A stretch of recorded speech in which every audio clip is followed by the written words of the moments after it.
अस्सलाम वालेकुम नाजरीन। डॉक्टर बिशारत और गाजी खान आपकी खिदमत में हाजिर हैं। गाजी खान साहब को हमने तकलीफ दी है कैलिफोर्निया, सैन फ्रांसिस्को कैलिफोर्निया से, कि हमें जो है मुख्तलिफ मौज़ूआत पे जिनका ताल्लुक आम आवाम से हो, सियासत से हो, उस पर बात करें, टेक्नोलॉजी से हो उस पर बात करें। और ऐसी टेक्नोलॉजीज़, ऐसी जो है नसीहतें ये करें और पाकिस्तान में ऐसी टेक्नोलॉजीज लेकर आए जिससे कि आम आदमी की जो है किस्मत बदल सके, जो कि इस वक्त सख्त मुश्किल में है। महंगाई ने उसकी कमर तोड़ दी है और वो दो वक्त का खाना नहीं खा सकता, अपने बच्चों को तालीम नहीं दे सकता। अब वो जो है किसी किस्म की जो है उसके ऊपर और कोई सोच ही नहीं आती सिवाय इसके कि उसने जिंदा किस तरह रहना है, उसने अपने दिन किस तरह गुजारने हैं, उसने बिजली का बिल किस तरीके से देना है, उसने बच्चों की फीसें कैसे देनी है, उसने अपने घर की टेबल पे खाना कैसे रखना है, सब्जियां कैसे खरीदनी है, गोश्त और फल कैसे लाने हैं।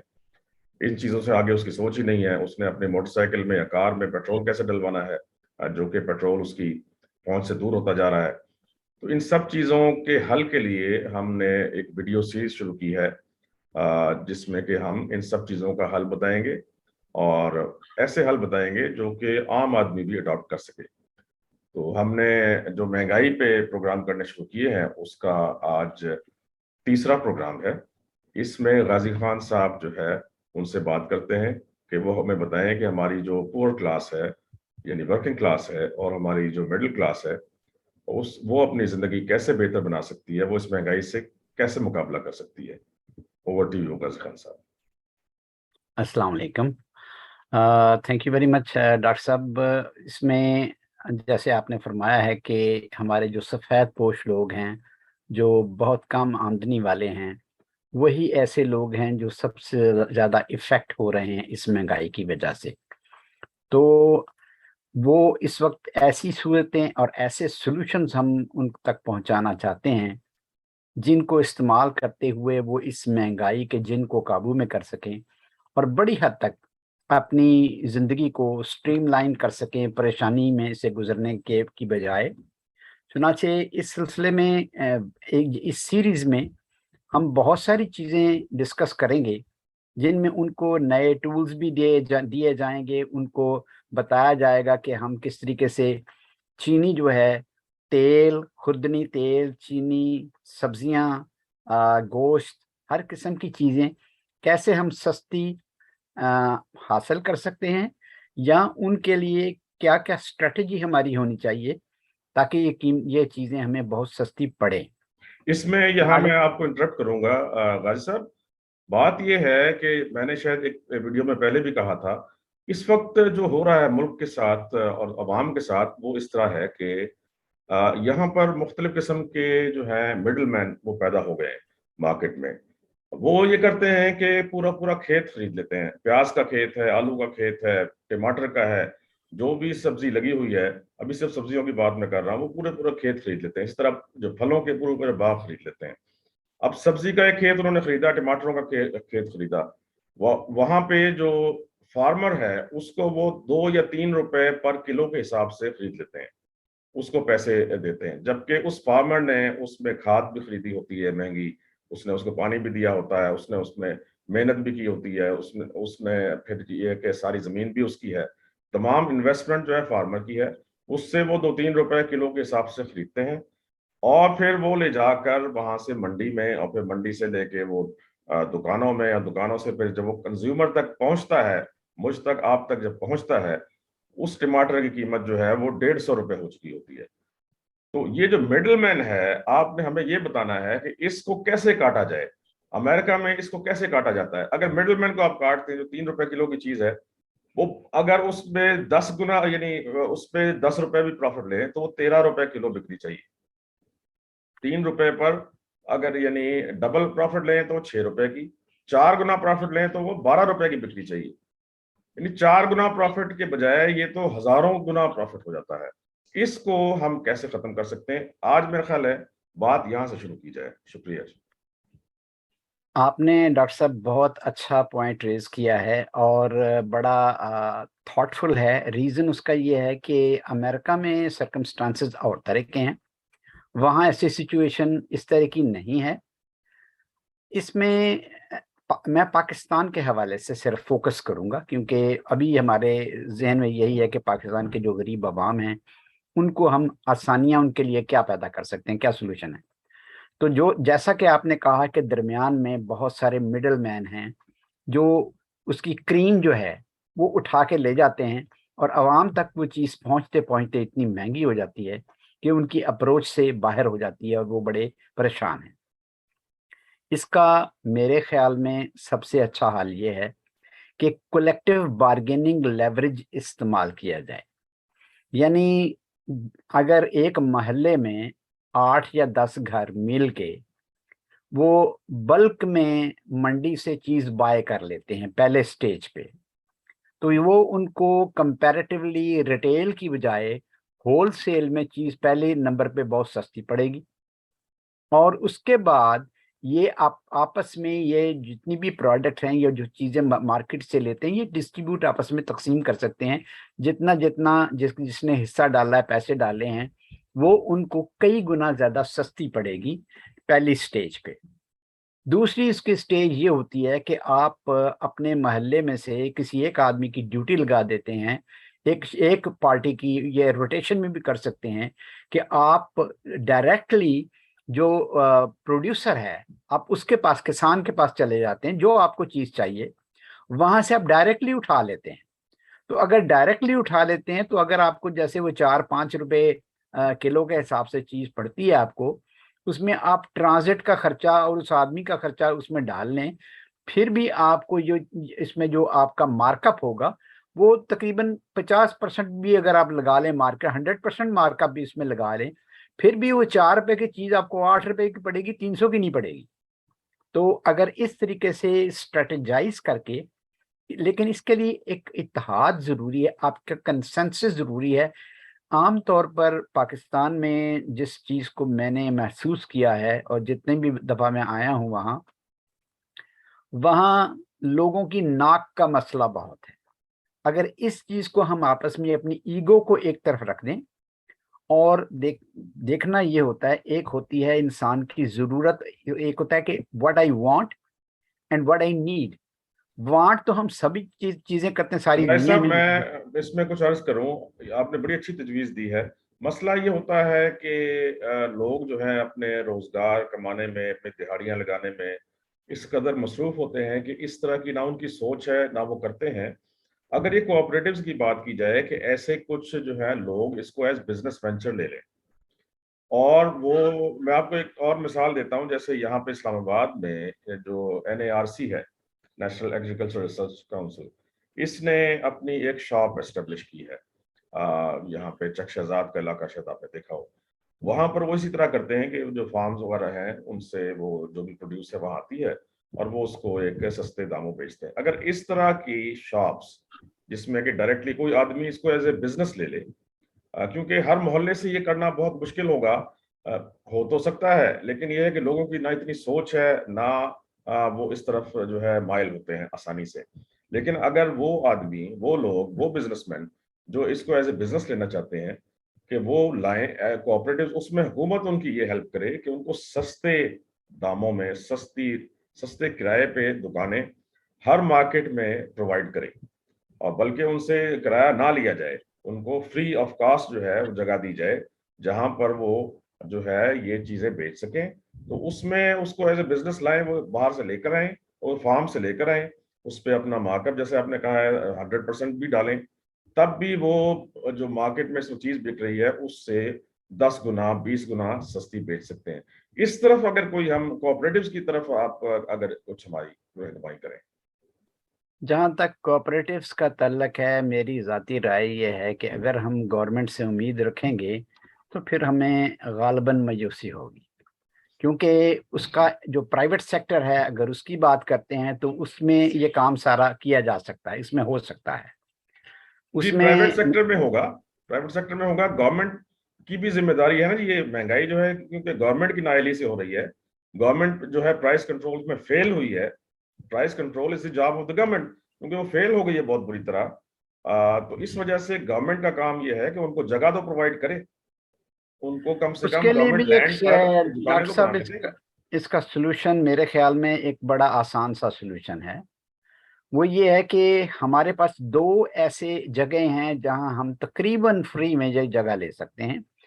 एक स्कूल्स, जो कि दिन को काम करते हैं, रात को खाली होते हैं, और छुट्टी वाले दिन स्कूल खास तौर पर जो हैं वो खाली होते हैं, वहाँ कोई बच्चा नहीं जाता।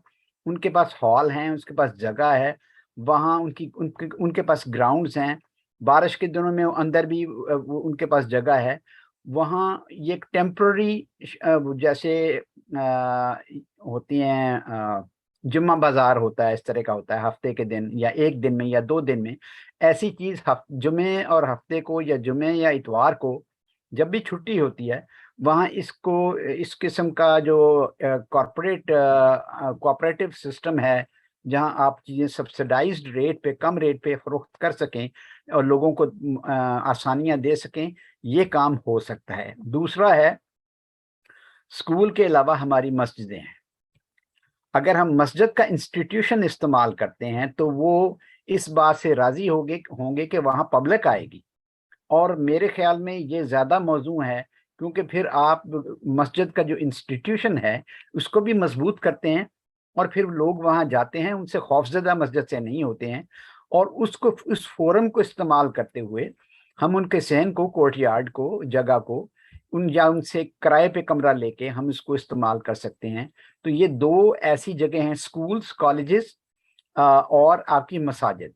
इसमें जी इनको, मैं और आपकी मसाजिद, इंफॉर्मेशन के लिए थोड़ा सा बता दूं कि जी पाकिस्तान में स्पेशली इस्लामाबाद में जो मसाजिद हैं, उनकी अपनी दुकानें होती हैं यूजुअली, जो भी हमने देखा है मुख्तलिफ सेक्टर्स में।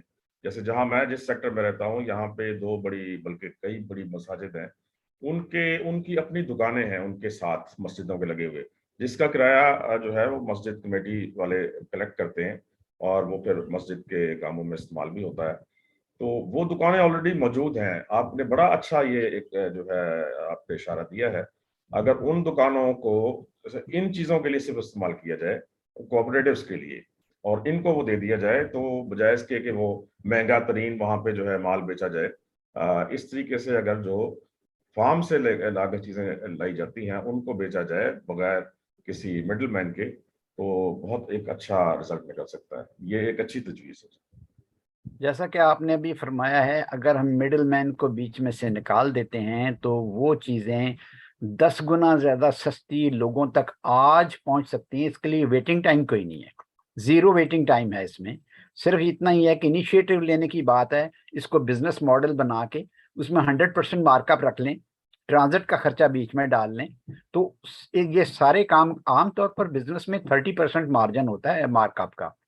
लेकिन अगर इसको 100% भी रखें और उसमें ट्रांजिट के खर्चे जो हैं, नकलो हमल के जो खर्चे हैं, ये भी साथ में डाल लें, तो भी ये इतनी सब्सिडाइज्ड प्राइस पर, ये कीमत पर ये लोगों तक पहुंच सकता है कि महंगाई को हम, इसकी कमर खत्म कर तोड़ सकते के हैं। हम अच्छा, बीच में बहुत एक और आइडिया आया है कि वो जो जिस ट्रक्स में वो ट्रांसपोर्ट करेगा फार्म से शहर में, वो कोऑपरेटिव का मालिक उसको बल्कि उन ट्रक्स में ही बेच सकता है वो। और वो फिर क्योंकि मोबाइल है, वो हर स्ट्रीट में जा सकता है, और हर स्ट्रीट में जाकर वो वहां पर कंज्यूमर तक पहुंचा सकता है।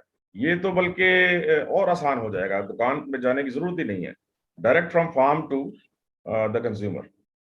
ये घर तक, लोगों के घरों तक जा सकता है। ये आपकी बात बिल्कुल सही है। फूड ट्रक्स यहाँ होते हैं, जी जी। और ये फूड ट्रक जो है, इसमें वेजीज हों, चीज़ें हों, गोश्त हो, अंडे हों, उनकी हर जरूरत की चीज़ हो जो बल्क में बाय की गई है, मंडी से बाय की गई है या सोर्स से बाय की गई है, मंडी से जितनी फायदा नहीं होता जी, उसमें चार जो है आड़ती आ चुके होते हैं। मंडी पे आने तक वो बहुत महंगा हो चुका होता है।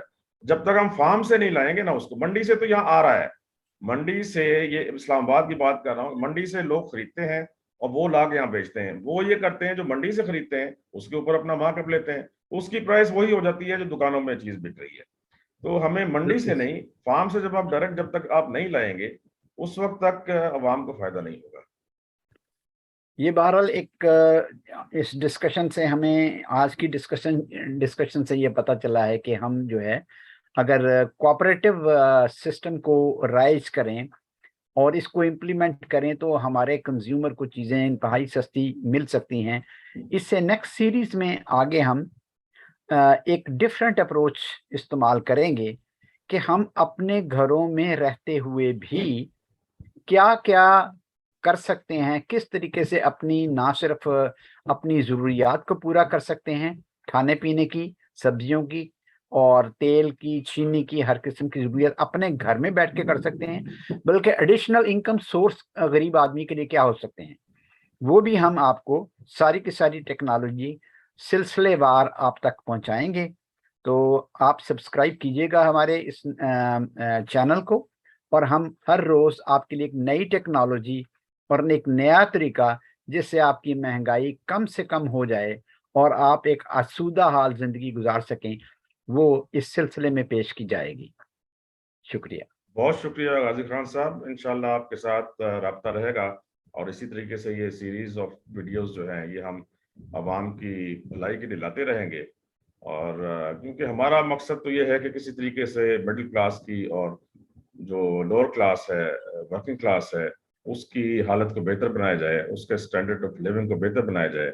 इस वक्त सूरत हाल ये है कि जो हमारे हुक्मरान हैं वो बड़ी कोशिश कर रहे हैं, स्पेशली अब जो हुकूमत आई है, कि वो किसी तरीके से इस मुल्क की इकोनॉमी को संभाल सकें, जो कि बिल्कुल ही नीचे की तरफ जा रही है। रुपया हमारा बुरी तरह गिर रहा है डॉलर के मुकाबले में। हमारी जो स्टॉक मार्केट है वो रोजाना के हिसाब से नीचे जा रही है। अभी कल परसों की बात है कि पूरी तरह क्रैश कर गई थी, जबकि 10% टैक्स लगाया गया था मुख्तलिफ कॉर्पोरेट इदारों पर और इंडस्ट्री पर। तो ये सारी चीजें ऐसे माहौल में किस तरीके से जो है एक गरीब आदमी और एक मिडिल क्लास का जो आदमी है, जिनकी महदूद तनख्वाह होती है, वो किस तरीके से गुजारा कर सकें। कम से कम फूड इन्फ्लेशन जो पाकिस्तान में, दुनिया में मेरे ख्याल है सबसे ज्यादा है, उस पर कंट्रोल किया जा सके। मैं आपको एक मिसाल देता हूँ कि जो रोटी है वो 2 रुपए की थी 2008 में, जिस वक्त के परवेज मुशर्रफ साहब को जो है वो रुखसत किया गया था और ये जमहूरी हुकूमतें लाई गई थी, जिसमें पीपल्स पार्टी की हुकूमत आई थी और उसके बाद मुस्लिम लीग नून की आई थी और फिर पीटीआई की आई थी और अब दोबारा जो है ये इन लोगों की आई है, पीडीएम की। वो 2 रुपए का नान जो 2008 में मिलता था वो इस वक्त 15 रुपए का इस्लामाबाद में मिल रहा है, जो कि बहुत जल्दी 20 का होने वाला है, क्योंकि ये 15 रुपए का पिछले 1 साल से हुआ है। इसमें अभी वो कीमत शामिल नहीं की गई है जो कि पेट्रोल के बढ़ने से और आटे की कीमत बढ़ने से और गैस की कीमत बढ़ने से, जो तंदूरों में गैस इस्तेमाल होती है, उससे जो इम्पैक्ट आएगा, तो ये मेरा ख्याल है बहुत जल्दी और इसकी कीमत ऊपर चली जाएगी। तो आप अंदाजा करें कि 2 रुपए वाला 15 का हो गया, अगर 15 का भी हुआ तो कितने 100% ऊपर गया। तकरीबन ये 700 750% ऊपर चला गया। 750% increase in the price of bread. जबकि अमेरिका में आप देखते हैं, या मैं ऑस्ट्रेलिया की बात करता हूं, जो ब्रेड ऑस्ट्रेलिया में $2 की मिलती थी आज से 25 साल पहले, आप आज चले जाएं, आज वो $2 से कम हो गई है। वजह उसकी ये है कि वहां नई सुपरमार्केट्स ऑलरेडी और इस तरह की खुल गई हैं, जहां पे आपको $1 बल्कि 80 सेंट्स की भी मिल जाती है वही ब्रेड। तो जो डेवलप्ड कंट्री है, जहां पे 20 गुना ज्यादा आपकी तनख्वाह है, आपकी जो मराहत है बहुत बेहतर है, वहां पर जो ब्रेड है वो बजाय उसकी कीमत बढ़ने के वो आधी हो गई। जब और ये थर्ड वर्ल्ड कंट्री है, गरीब तरीन मुल्कों में से एक है। इस मुल्क में जो रोटी की कीमत है वो 700% बढ़ गई। इसी तरीके से जो गंदम की कीमत खरीद है वो 450 रुपए मन थी, जिससे मुशर्रफ साहब को घर भेजा गया 2008 में।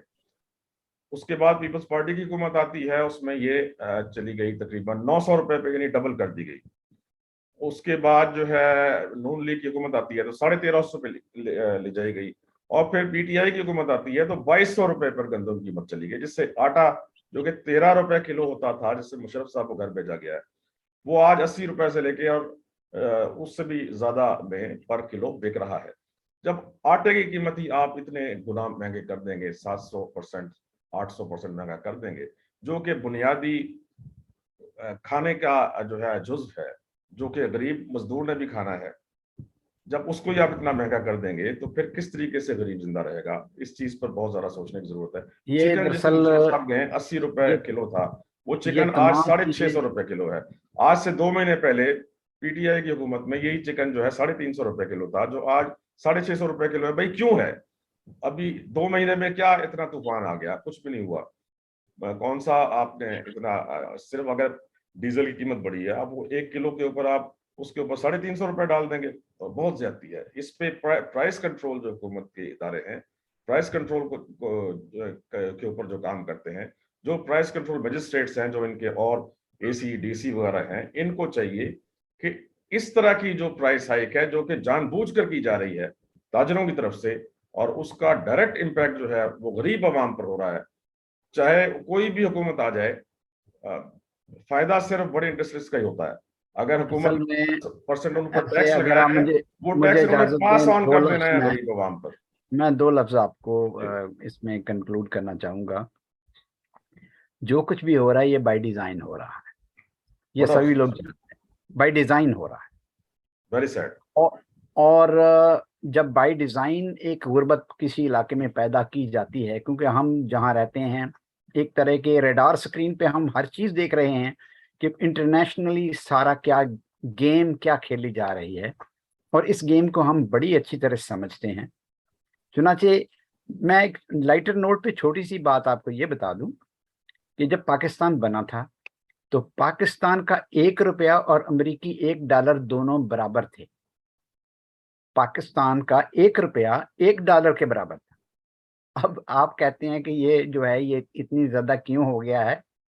ये एक बैनुल-अक़वामी सिलसिला है जिसको हम अभी टच नहीं कर रहे, लेकिन हम ये जरूर कोशिश करेंगे कि जो हमारे मौजूदा हालात हैं इनको हम कैसे बेहतरी में तब्दील कर सकते हैं। तो हम इस नहीं, मैंने चुंगल से डॉलर की तो, इंशाल्लाह। गाजी साहब, मैंने डॉलर की तो बात ही नहीं की ना। मैंने तो उन चीजों की बात की है, गंदम पाकिस्तान में पैदा होती है, मुर्गी यहाँ पैदा होती है, दूध यहाँ पैदा होता है। अभी सिर्फ लोकल फूड की बात हुई है। अभी वो डॉलर पे तो हमने जाना है, वो तो चीजें जो हैं वो किस तरीके से महंगी हुई हैं, और वो तो एक बहुत बड़ी साजिश है। उस पर फिर हम कभी बाद में बात करेंगे। बाद में ये जो बात यहाँ करेंगे, पैदा यही होती बात हैं है। चीजें, ये एक साजिश के तहत महंगी की जा रही हैं। सिर्फ ताजरों के पेट जो है वो भरे जा रहे हैं, और अवाम से पैसा लूट के उनके पेटों में डाला जा रहा है, जिसको कंट्रोल करने की जरूरत है। वरना अब इस सूरत हाल ऐसी हो गई है कि ये अवाम जो है ये बहुत जल्दी, मैं समझता हूं कि एक लावा फटेगा, और ये इन्होंने आ जाना है सड़कों पे, क्योंकि कितने अरसे तक वो भूखे रहेंगे। अब ना वो बिजली का बिल दे सकेंगे, ना वो गैस के बिल दे सकेंगे। गैस इंतहाई महंगी हो चुकी है और हो गई है। बिजली का बिल अब इतना ज्यादा उनको आएगा, 2 महीने में आप देखेंगे कि किस तरीके से कोई भी अपना बिजली का बिल अदा नहीं कर सकेगा। इसका फायदा किसको होगा? इसका फायदा जो पिछली हुकूमत को है उसको होगा, जिसने 4 साल बहुत सख्त महंगाई की। लेकिन इस पिछले 2 महीने में जो कुछ हुआ है, इससे उनको फायदा होना शुरू हो गया है, और हुकूमत को समझ जानी चाहिए, समझ आ देखिए जानी हमें चाहिए कि इसमें अभी डॉक्टर साहब हमें पॉलिटिक्स में अभी बात नहीं करनी है इस वक्त।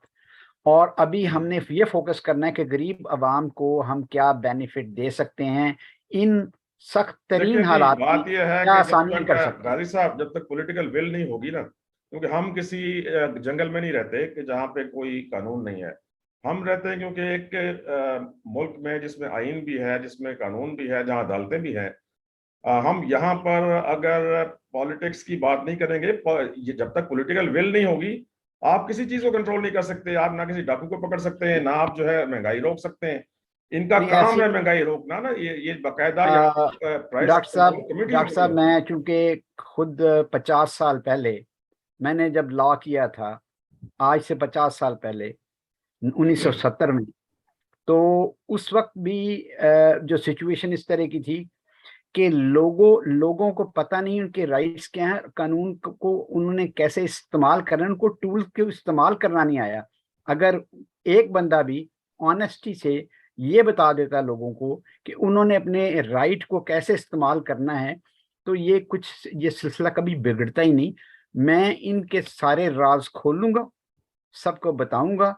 वो क्योंकि मैं अंदर का आदमी हूं, इसलिए मैं सारी बातें खोलूंगा और बताऊंगा, और ये भी बताऊंगा कि कोई किसी को गाली भी निकाल के नहीं बाहर जा सकता।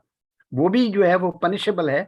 कौन सा कानून इस पे लागू होता है, किस तरीके हम अदालतों को मजबूर कर सकते हैं, मैं कहता हूँ मजबूर कर सकते हैं कि वो वही फैसला करें। क्योंकि मैं खुद वकील हूँ, मैं जानता हूँ कि इसको कैसे, मोम की नाक को कैसे मोड़ा जाता है। ये मेरा पेशा रहा है, इसलिए उस पे मैं तफसीलन बात करूंगा और बताऊंगा कि इसको कैसे, सोल्यूशन इसका क्या है। अभी इस बात को टच ना करें, क्योंकि जितनी भी पॉलिटिकल चीजें हैं, हम इन सब चीजों को सीधा कर सकते हैं, हमारे पास टूल्स हैं, आज भी हैं, और हम पाकिस्तान में हर चीज सीधी कर सकते हैं। इसके लिए आप फिक्र ना करें, आहिस्ता से चलते हैं, लोगों को हेल्प करते हैं, उसके बाद मैं लीगल मसले पे आऊंगा और फिर मैं सारी की सारी चीजें एक एक चीज खोल के रखूंगा। जितना बैकलॉग हुआ है, जितनी खराबी हुई है, खराबी की वजह क्या है, मैं सब जानता हूँ। मैंने बहुत 50 साल इसको देखा है। तो इंशाल्लाह फिक्र ना करें, ये सब ठीक हो जाएगा, हम इसको सेट कर देंगे, हम ठीक करेंगे इंशाल्लाह। बहुत शुक्रिया जनाब गाजी खान साहब, और उम्मीद हम करते हैं कि आपकी गाइडेंस हमारे साथ रहेगी और जो है हम गरीब की कोई हेल्प करने में कामयाब होंगे, हम इस्लाह माशरा में कामयाब होंगे। इस माशरे को इंशाल्लाह। भी इस्लाह की जरूरत है, सिर्फ हुकूमत को, पॉलिटिशियंस को इस्लाह की जरूरत नहीं है। हमें, हमारे घर वालों को सबसे पहले हमने अपने घर से शुरू करनी है। हर किस्म की इस्लाह अपने घर से, अपने स्कूल से, अपने कॉलेज से, अपनी यूनिवर्सिटी से, अपने दफ्तरों से, अपने माशरे से। जब तक आप माशरे की इस्लाह नहीं करेंगे, उसको ठीक नहीं करेंगे, क्योंकि वहीं से हम सब लोग निकलते हैं। ये जो डिप्टी कमिश्नर है, असिस्टेंट कमिश्नर है, जो प्राइस कंट्रोल मजिस्ट्रेट्स हैं, ये जो सियासतदान है, ये जो फौजी हैं, ये कौन है? ये हमारे ही बच्चे हैं, हम हमारे रिश्तेदार हैं, हमारे ही जो है सगे हैं। अगर इनकी हम तरबियत सही कर देंगे और अब से शुरू कर देंगे, तो इंशाल्लाह इसका रिजल्ट बहुत अच्छा निकलेगा। बहुत शुक्रिया गाजी साहब, आपसे आज शुक्रिया। बहुत मजा आया बात करके, और इंशाल्लाह जो है आपसे हम हिदायत लेते रहेंगे इन चीज़ों पर, और लोगों की फलाह के लिए आप हमें गाइड करते रहेंगे। Thank you. Thank you for having me, शुक्रिया जी। वालेकुम सलाम।